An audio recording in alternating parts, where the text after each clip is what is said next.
आध्यात्मिक ज्ञान की इस समझ से आप निश्चित रूप से मृत्यु के भय से मुक्त हो जाएंगे। अनिश्चितता, असुरक्षा, दुर्घटना, रोग की संभावनाओं के बीच जीता हुआ आज का इंसान अनेक प्रकार के भय के साथ जी रहा है। इसमें भी व्यक्ति को सबसे बड़ा अगर कोई भय हो तो वह है मृत्यु का भय। इसका मूल कारण यह है कि वह सामान्य रूप से ऐसा मानता है कि मृत्यु के साथ ही उसका तथा उसके जीवन का अंत हो जाएगा। इस मान्यता की जड़ में हमारी संपूर्ण अज्ञानता है। हम इतनी हद तक भौतिकवादी बन गए हैं कि हम अपनी स्वयं की पहचान को ही भूल गए हैं। इसीलिए ही हम ऐसे भ्रम या गलतफहमी के शिकार बने हैं। हम हमेशा अपने शरीर के लिए मेरा शरीर शब्द का प्रयोग करते हैं, परंतु यह मेरा शरीर कहने वाला मैं कौन हूं? क्या इस प्रश्न का स्पष्ट उत्तर हमारे पास है? शायद आपने श्रीमद् भगवद गीता या अन्य धर्म पुस्तकें पढ़ी हों तो आप कहेंगे कि मैं अर्थात शरीर से भिन्न चैतन्य शक्ति आत्मा, और आप शायद ऐसा भी कहेंगे कि यह आत्मा अजर, अमर, अविनाशी, शाश्वत और सनातन है। परंतु आत्मा के पूर्ण परिचय के लिए क्या इतनी समझ पर्याप्त है? समग्र मृत्यु की घटना का आत्मज्ञान अथवा आध्यात्मिक ज्ञान के साथ गहरा संबंध है। जिस व्यक्ति को यह आध्यात्मिक ज्ञान प्राप्त है वह व्यक्ति आध्यात्मिक रीति से जागृत रहता है और उसका आध्यात्मिक विवेक भी बना रहता है। ऐसे व्यक्ति को मृत्यु का कोई भय हो ही नहीं सकता। मृत्यु की संकल्पना या विभावना को स्पष्ट रूप से समझने के लिए हमें अध्यात्म विज्ञान के भाग रूप आत्मज्ञान की गहनता में जाना होगा। आत्मा के अस्तित्व के बारे में, उसकी शाश्वतता या सनातनता के बारे में तथा उसकी अनेक विशेषताओं के बारे में धर्म ग्रंथों में बहुत कुछ लिखा गया है, परंतु उसके वैज्ञानिक प्रमाण के अभाव के कारण हम इन सभी बातों को सहज रीति से स्वीकार नहीं कर सकते हैं तथा समझ भी नहीं सकते हैं। परंतु पिछले कुछ दशकों में विश्व की कुछ अग्रिम यूनिवर्सिटियों में मनोविज्ञान, परामणु विज्ञान, पारभौतिक विज्ञान तथा मनोचिकित्सा विज्ञान के क्षेत्रों में किए गए संशोधनों ने आत्मज्ञान की गहराइयों को स्पष्ट रूप से खोल दिया है। इनके अलावा थियोसोफिकल सोसाइटी, ब्रह्मा कुमारीज की भगिनी संस्था, राजयोग एजुकेशन एंड रिसर्च फाउंडेशन तथा अमेरिका स्थित मेटासाइंस फाउंडेशन जैसी कई संस्थाओं द्वारा किए गए संशोधनों में इस अध्यात्म विज्ञान, स्पिरिचुअल साइंस के रहस्यों को बहुत ही वैज्ञानिक तरीकों से स्पष्ट किया गया है। अभी तक की भौतिकवादी पाश्चात्य संस्कृति में ऐसा माना जाता था कि birth is an accident and death is certain, अर्थात जन्म एक आकस्मिक घटना है और मृत्यु निश्चित है। परंतु विज्ञान के क्षेत्र में किए गए संशोधनों ने उनको यह मानने पर मजबूर किया है कि जन्म के बाद जैसे मृत्यु निश्चित है वैसे मृत्यु के बाद जन्म भी निश्चित है।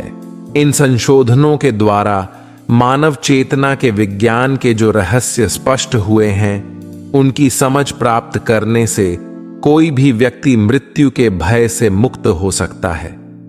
आइए इन रहस्यों के मुख्य पहलुओं पर दृष्टिपात करें। 5 जड़ तत्वों से बने इस शरीर से भिन्न आत्मा एक अति सूक्ष्म प्रकाश बिंदु स्वरूप चैतन्य शक्ति है जिसमें उसका अस्तित्व और व्यक्तित्व दोनों समाये हुए हैं। इस शरीर में आत्मा मस्तिष्क के केंद्र बिंदु पर विराजमान होकर समस्त शरीर का संचालन करती है। आत्मा अजर, अमर, अविनाशी, शाश्वत तथा सनातन है। अनादि समय से उसका अस्तित्व है और वह अनंत तक रहेगा। शरीर के जीर्ण होने पर अथवा किसी कारण से बिन उपयोगी हो जाने पर आत्मा उस शरीर को छोड़ देती है जिस घटना के लिए मृत्यु शब्द का प्रयोग किया जाता है। यह मृत्यु मुझ आत्मा का नहीं, लेकिन मेरे शरीर का होता है। शरीर छोड़ने के बाद निश्चित रूप से और निर्धारित समय पे आत्मा किसी माता के गर्भ में विकसित हो रहे भ्रूण में प्रवेश करती है और निर्धारित समय में पूर्ण विकसित बच्चे के रूप में माता के गर्भ से बाहर आती है, जिसके लिए जन्म शब्द का प्रयोग किया जाता है। यह आत्मा के नए शरीर में नए जीवन की शुरुआत है। आत्मा शरीर छोड़ने के बाद भी उसके व्यक्तित्व के अनेक पहलुओं जैसे कि संस्कार, स्वभाव, आदत, अभिगम, दृष्टिवृत्ति इत्यादि को साथ में ले जाती है, जो उसके दूसरे नए जन्म में भी उसके विचार, वाणी तथा वर्तन द्वारा प्रत्यक्ष होते रहते हैं।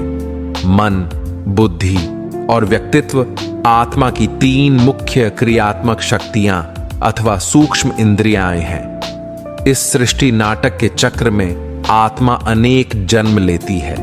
शुरू के जन्मों में सतो प्रधान होती है, मध्य के कई जन्मों में रजोगुणी रहती है और चक्र के अंतिम जन्मों में तमोगुणी बनती है। सृष्टि नाटक के कल्प रूपी एक चक्र में एक मनुष्य आत्मा कम से कम एक और अधिक से अधिक 84 जन्म लेती है, जिनमें वह कभी स्त्री और कभी पुरुष का चोला धारण करती है। आत्मा बीज रूप है, जिसका बीज मनुष्य का बीज है, इसलिए उसके सभी जन्म मनुष्य के रूप में ही होते हैं। पशु, पक्षी या अन्य योनि में जन्म लेने का प्रश्न ही उपस्थित नहीं होता। यह सिद्धांत परामणु विज्ञान में किए गए अनेक प्रयोगों द्वारा भी सिद्ध हो चुका है। अर्थात मनुष्य आत्मा अपना पुनर्जन्म मनुष्य के रूप में ही लेती है, उसके सभी जन्म कर्म के सिद्धांत के अधीन होता है।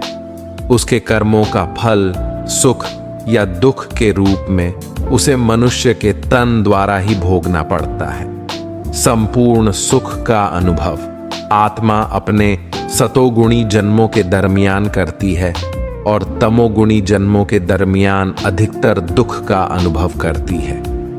ऊपर दिए गए ज्ञान बिंदुओं की प्रैक्टिकल अनुभूति आप सहज राजयोग के अभ्यास द्वारा कर सकते हैं। चेतना के इस ज्ञान की समझ तथा राजयोग द्वारा की गई अनुभूति से हमारा आध्यात्मिक विवेक खुलता है, जो हमें मृत्यु के भय से मुक्त करता है। प्रजापिता ब्रह्मा कुमारी ईश्वरीय विश्वविद्यालय विशेष रूप से इस प्रकार की शिक्षा तथा प्रशिक्षण देता है। इस विद्यालय के संपर्क से आप भी काफी हद तक मृत्यु के भय से मुक्त हो सकते हैं। ओम शांति। मित्रों, आज की हमारी यह प्रस्तुति यहीं समाप्त होती है। यह प्रस्तुति आपको कैसी लगी? कमेंट्स में जरूर बताइएगा, और अगर आप हमारे चैनल पर नए हैं तो हमारी चैनल को सब्सक्राइब अवश्य कीजिएगा। तो मिलते हैं अगली वीडियो में। तब तक के लिए अपना ख्याल रखें। धन्यवाद। नमस्कार।